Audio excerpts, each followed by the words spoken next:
સાવરકુંડલા ખરીદ વેચાણ સંઘમાં પુનઃ વિતરણ શરૂ કરવામાં આવ્યું છે।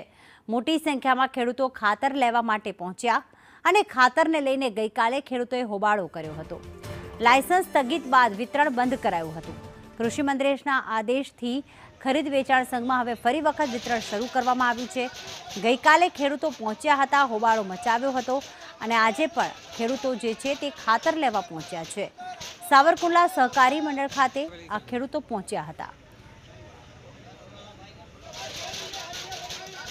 સૂર્યકાંત અમારી સાથે જોડાઈ ગયા છે। સૂર્યકાંત, ગઈકાલે પણ ખેડૂતોએ હોબાળો મચાવ્યો, આજે પણ ખેડૂતો પહોંચ્યા, ત્યારે કેવી સ્થિતિનું નિર્માણ થયું?